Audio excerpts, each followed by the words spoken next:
So in this vlog we're going to have a look at our 10 days in Angkor Wat, but really focusing on the 7-day Angkor Wat pass that we got and how to make best use of that, in particular the different ways there are of getting around to see Angkor Wat and the vast complex of temples that the pass covers you for. So have a look.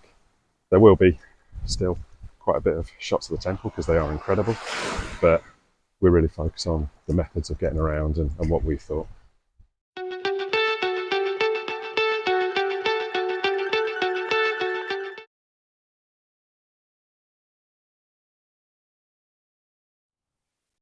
Okay, just bought some bread and cake for our lunch and we're heading off to the Angkor Wat complex for the first day. Read loads online about whether you're allowed to go on a moped, and seems to say foreigners aren't, but when you go to the actual rental stores they say yeah, no problem. So we're just going to try a mountain bike today, do some of the closer ones and see if we see foreigners on mopeds or not. But a couple of the articles said if you go on a moped the police will stop you and just fine you a couple of dollars up to $20 if you haven't got a Cambodian driving license. So we'll just have a watch today and see what happens. I don't think our British or international driving license counts. I haven't even got it with me. Oh, well, there you go, that's right. Because we're on bikes. But yeah, we must remember that tomorrow if we do change our minds. But yeah, so hopefully we're going to do the temples in a slow and leisurely way if First order, grand circuit, first order. If Jan lets me. But we've got the 7-day pass, so we've got plenty of time to pot around and see it all over the next week or so. Okay, come to the Smiley Frog, or the Happy Frog, to get bikes. So, decent selection.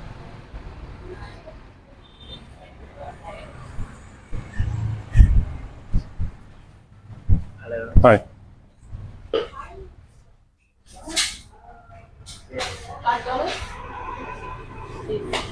Right, these are $5. Yeah.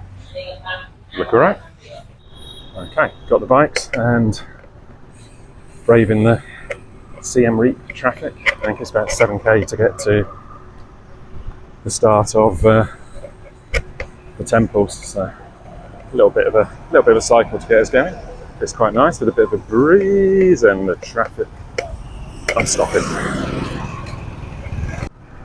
First cycle path I've seen in Cambodia that isn't completely blocked by tuk-tuks and mopeds and stalls and dogs, and so it'd be handy if this goes all the way to the Angkor Wat. So it does look like this path goes all the way along this cycle track, which is great, and all the usual little stalls as you go along for coffee, tea, snacks of every type. And kids on bikes who don't seem to know what they're doing and veering all over the place. But yeah, nice little start to cycle along here, and it looks like it's the same the other side for the way back, so that's good.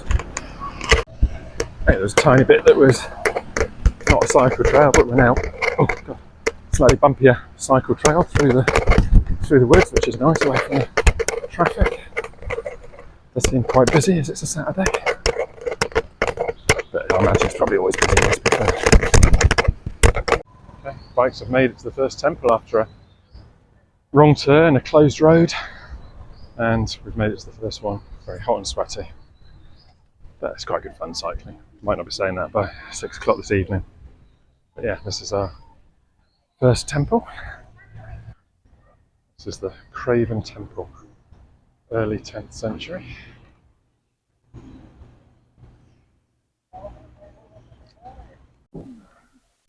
So this is the crocodile tree, which has also been named the Tomb Raider tree, and it's where Angelina Jolie's Lara Croft picked a jasmine flower before falling through the earth into Pinewood Studios.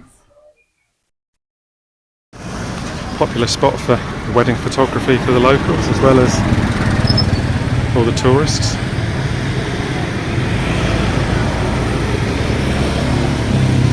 Seen 2 or 3 lots having their wedding photos done just either on the river or in the nice spots round about.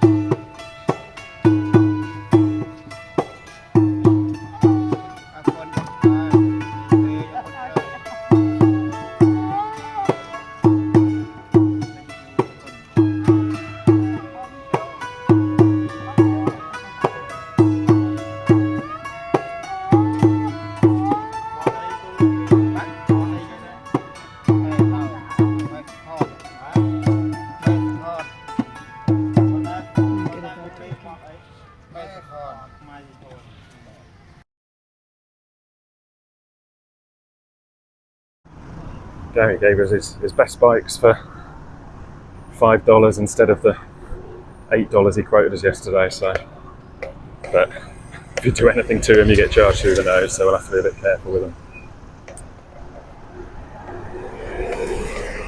But yeah, quite nice to be cycling and getting a breeze. Keeps you a bit cooler because it's quite humid today. Although it's meant to rain at lunchtime, so we have got ponchos with us.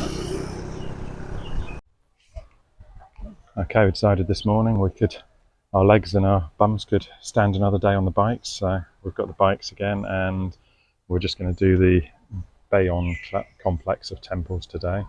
So we've done our 12k cycle to get here, and we've now got however long it takes to tour around the Bayon temple. This bit is the Terrace of the Lepers, which is 12th century. So we'll start off with a look around that. Quite nice in this bit. It's kind of half overgrown by the jungle, but little bits of ruins throughout, and something bigger over there that we're heading towards. A big terrace. So yeah, it's quite nice. Yeah, the trees just grown round a wall. Yeah.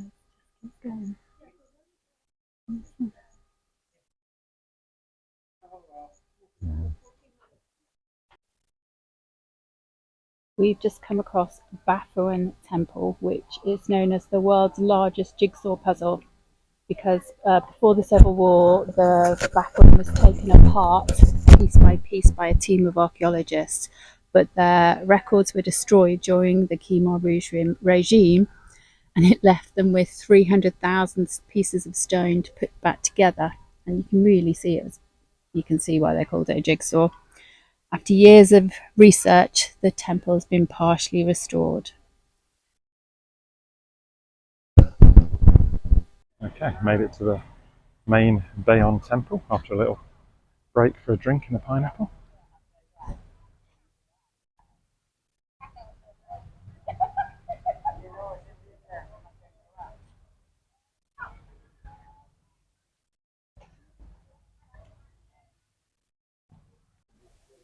There are 3 levels to the Bayon Temple. Once one was completed, then they moved on to the next one. The first 2 levels are square and have got lots of bas reliefs, and the third level is circular and it's got towers and the Bayon faces on it.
Much needed pit stop en route. Very bumpy track. Quite hard work, but at least we found somewhere to stop and get a Coke. And it's 11:30, very hot, but quite nice going through all the back streets and little non-touristy bits. Okay, after an hour and 40 on the bikes, the last hour on picturesque but very bumpy roads. It's beautiful here though. It is beautiful, look at this. As you walk in, it's like a causeway above big lakes either side with lily pads, and very peaceful. Flowers actually. A few flowers out, yeah. Very nice parking attendants who laughed at me putting my scarf on. So Skirt even. scarf. She called it scarf. Oh, did she? Yeah.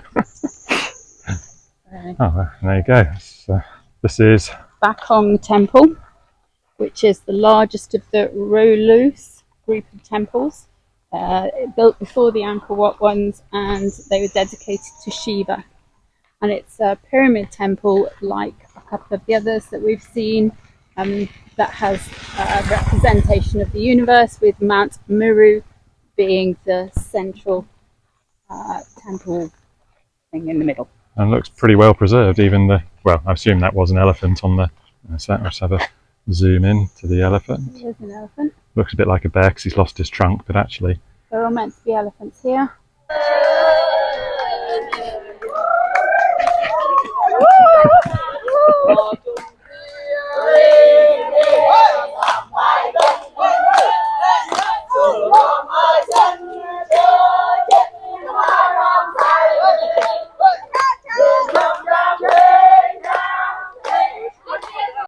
If you're planning on coming to Monty, you probably need to bring your wellies or waders, because from here the track looks, you can't get through on a bike or a moped. It looks like you've probably got to walk.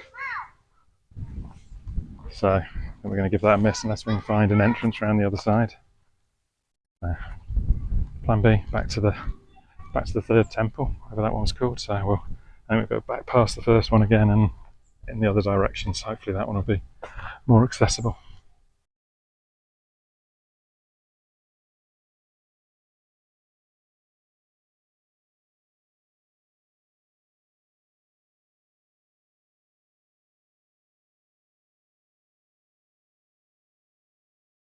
Okay, so we made it to 2 out of the 3 temples that we wanted to come to today. The second one, the path was just a bit too flooded and didn't look particularly open from what we could see, and then we couldn't find another way in. So, but the 2 we've been to have been just what we hoped for, really quiet. This one we've got completely to ourselves. There was one family here and we got here, but they've gone, and no one else here at all. So we were hoping that by coming to some of the ones a bit further out, we'd get away from the crowds. Not that it's been packed in the main ones, but it's just really nice having the whole place to yourself and being able to wander around with no one else about.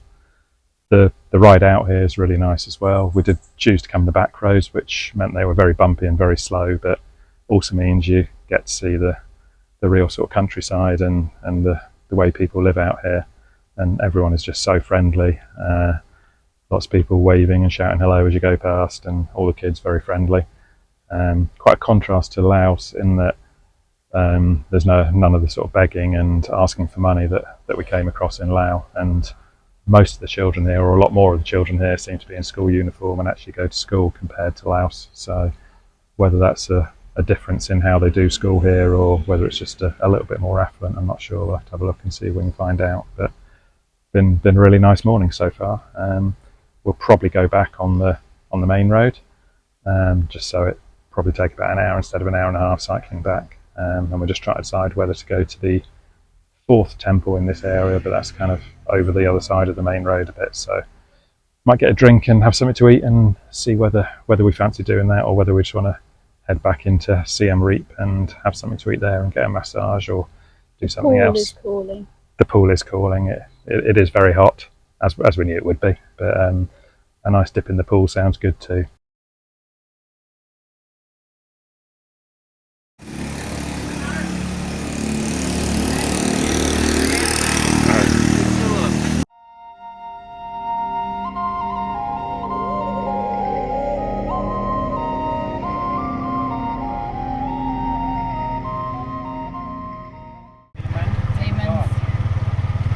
Demons on the right, gods on the left.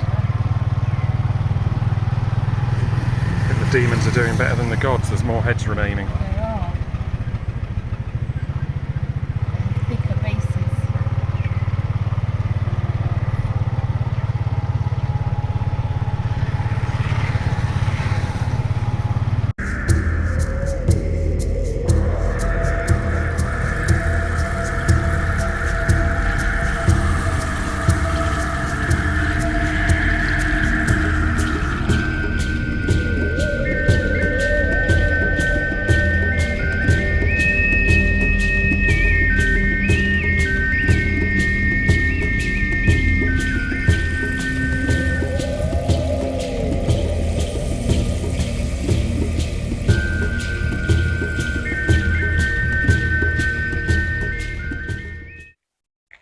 This is the East Mebon Temple.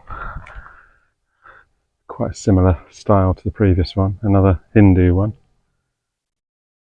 But quite impressive here, the elephants have actually still got their trunks and all the markings, so been really well preserved. Getting our photo taken from below by Sakna. Okay, so next one, and this is a temple built out on the island in the reservoir. You can see all the flowers and lily pads and as you go across, and this bridge was just finished this year, so previously there was a fairly rickety path across from what the guides told us, and they now keep the water here all year round, whereas before in the dry season it used to dry up completely. They've built a dam further up and keep it supplied all year to keep the water here all year. Okay, we've given in. We're heading up the hill for the sunset over Angkor Wat, which is the one that everyone does. We didn't think we were going to bother, but the TukTuk driver recommended it and said it's the best spot, so we'll join the, what do you reckon, 300? 300. I think they only let 300 people up, so we'll join the other 298 and see if it's all it's cracked up to be.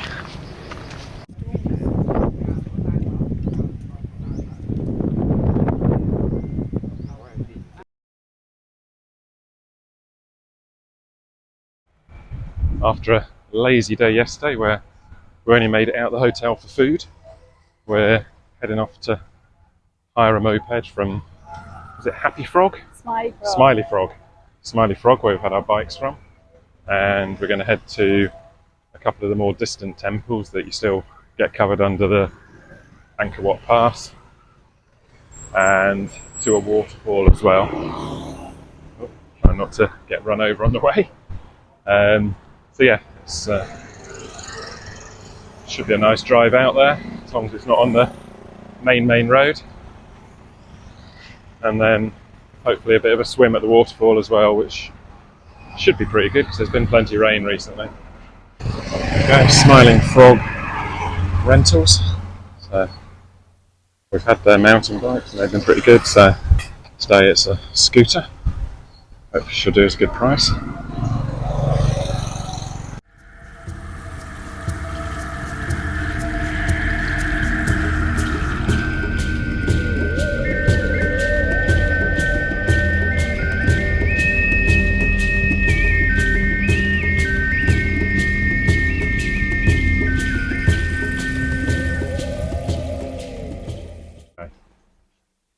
Good map here, so there's Siem Reap where we've come from, and the main Angkor Wat and Bayon complex. It's the Rulos Group that we cycled to the other day. This one we didn't go to. Yeah, and then we've come all the way up Banteay Reach up to Banteay Samre. And then we're going to Kbal. Yeah. And then when we come back, we're coming. Okay. Yeah, quite a good map.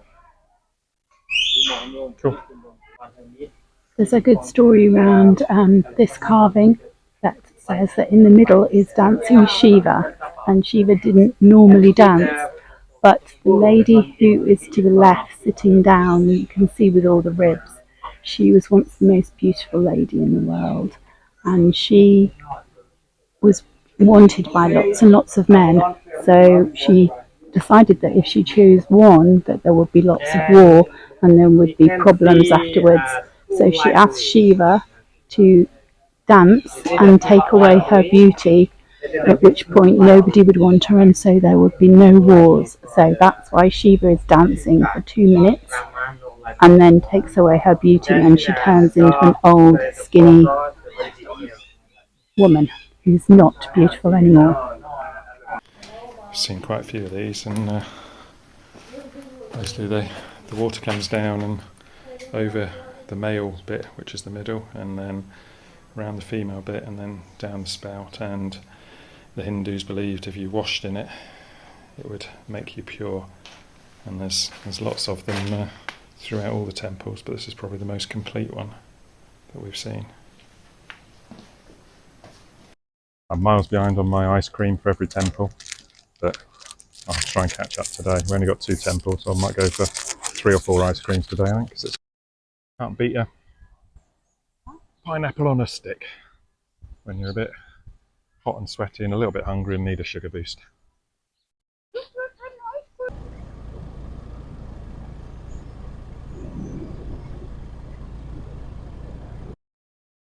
We've got one day left tomorrow and we're debating what to do. We're thinking about getting a guide. We've listened to quite a few guides and they've been pretty good. So we haven't had an official one yet, and the history person in me wants to know all the facts, and I don't feel I've got that. So I think we're going to have to shut up tomorrow and get a guide and TukTuk. We might pick our favourite temples and do that. In which case we might do the sunrise as well. We haven't done the sunrise and it's meant to be great, so if everyone's going to go back and do another day with a guide, we might as well do the sunrise and be done with it. You like to suck it up. I'm having a siesta though. Everyone seems to come back about lunchtime, have a siesta. Okay, we're now in non-Kbal Spean, which is a temple, a waterfall, a little nature walk through the woods, a stream. So started off quite nicely. Don't know how much of a walk we've got, I haven't been told that information yet. 2 hours. 2 hours? Oh, yeah, okay, 2 hour walk. I was thinking it was 20 minutes. Nope. Okay, just where we bought a big water then. Uphill. Uphill, I'm assuming downhill back. Mm-hmm. Oh, there you go. 1,500 metres to go. That's not 2 hours. It's 2 hours there and back. Okay, let you off. Probably about halfway up now, I reckon. Nice walk and nice and shady actually. Might not look it by my face and the amount I'm sweating, but it is shady. Little natural swing. Sort of swings. A nice walk, plenty shade, although still very hot and humid. So hoping that there is somewhere to swim at the top. None of the people we've seen coming down look to have been wet, apart from with sweat, much like Jan.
This was definitely worth doing. Don't be put off by the hour and a half, 2 hours walk. It's not hard going uphill. A few little boulders to go over the top of, but it's really worth going to the top and seeing the lingers. You have to look quite carefully. They are just at the bridge as you get up to the top.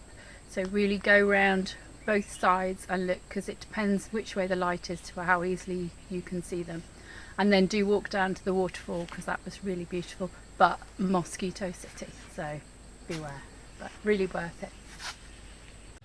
Okay, we're at Banteay Samre, which has had quite a bit more restoration than some of the others by the look of it, because it's pretty complete all the way around the front wall anyway, and the main gates are impressive. So I'm interested to see whether it's been restored as much within the walls.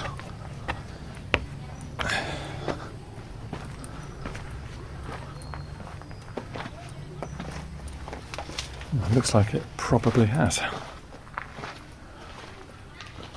Wow.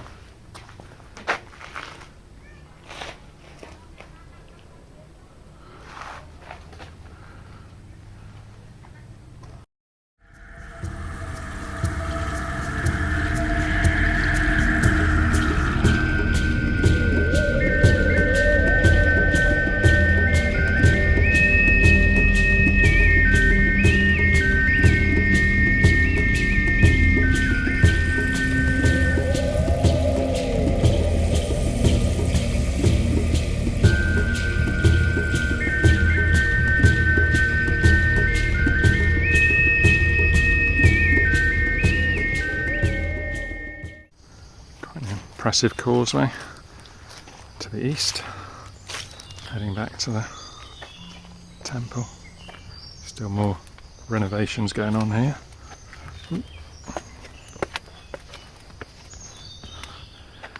Yeah, when you spin round you can see how far the causeway would have gone.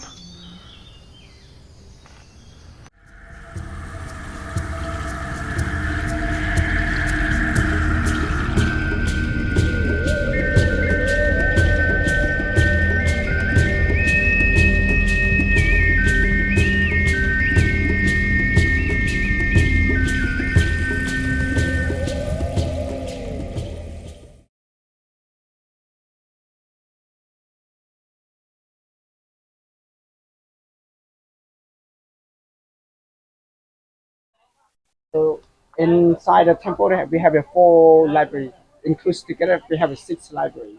So this library in the past, the king he put the stone inscription inside here.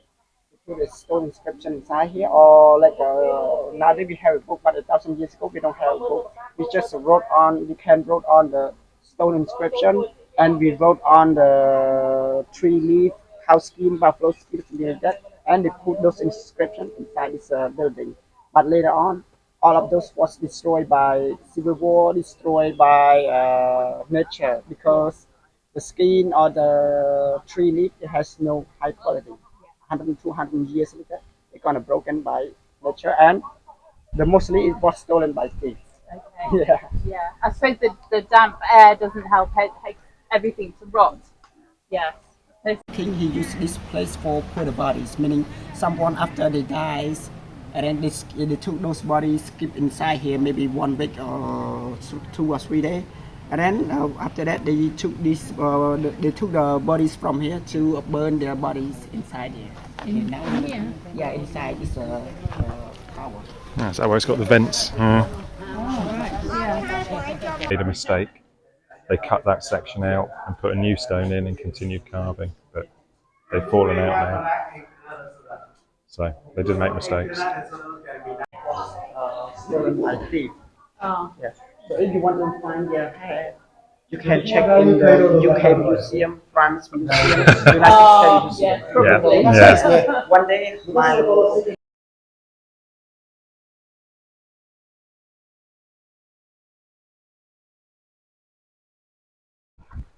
So having tried the different ways of getting around, so we tried the bike several days, both to some close ones and to some a bit further away.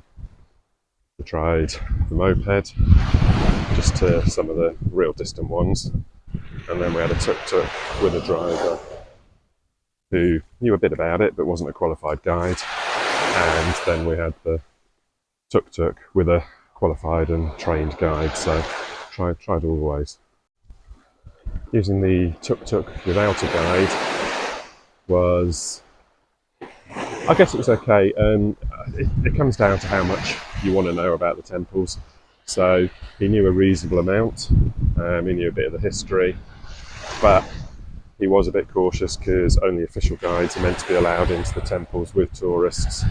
So a couple of times we were wandering around, and if there were other guides or security staff about, he wouldn't actually say much, and he'd just take you to places to have nice photos done, etc., which isn't really what we were there for.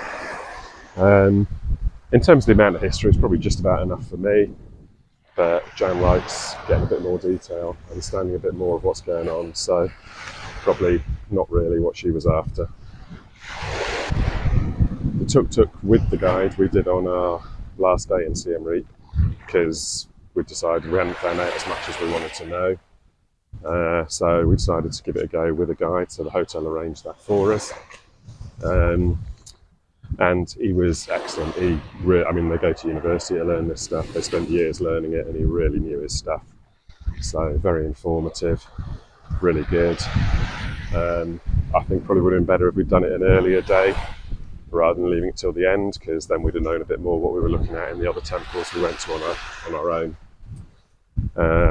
But the advantage of doing it later was we could choose which temples we wanted to go and see with the guide and find out more about, which we did a mix of a couple we'd been to before and really liked but wanted to know more about, and a couple that we hadn't seen yet.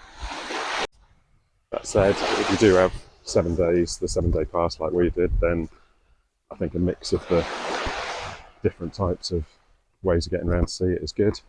The guide was incredibly knowledgeable, and it was certainly worth doing that to really understand some of the history and the religion, and I mean, and also you gain a real knowledge of the culture and what's currently going on in the country as well, just by chatting to the guide. So worth doing. I think it was $35 for the guide and maybe another $30 for the tuk-tuk driver. So for a whole day and for the knowledge you get, good value. As ever with these things, they all have their pros and cons. So going around on the bikes was really nice because you got the freedom to go where you want. If you see a little temple off to the side, you can just stop and go and have a look. It was nice getting the breeze as you cycled along, but you did get quite hot and sweaty because it is hot and sweaty in Siem Reap, and you're putting a bit of effort into cycle. So definitely worth getting the mountain bikes with plenty of gears. We did see people on the town bikes which have no gears, and that looked like real hard work. So if you are going to go for the bike option, then make sure you get a bike with gears. Using the moped, we were a bit hesitant because we had heard stories of people being pulled over by the police and fined if you don't have a Cambodian driving license for a moped. So we were a bit hesitant. We did do it for the one day to go out to the real further away temples and to the waterfall, and no bother whatsoever. And from speaking to some other people and from what we saw around Angkor Wat itself, there were several Westerners using them. So in summary, I'd say, surprise, surprise, there is no one solution that's going to suit everyone and fits everyone. It really does depend what you want to do and how many temples you want to see. We really enjoyed the bikes, hence why we did it for the 3 days. Just the freedom to be able to go wherever you want, stop whenever you want, go into the little temples, find the quieter ones and explore on your own was what we really loved.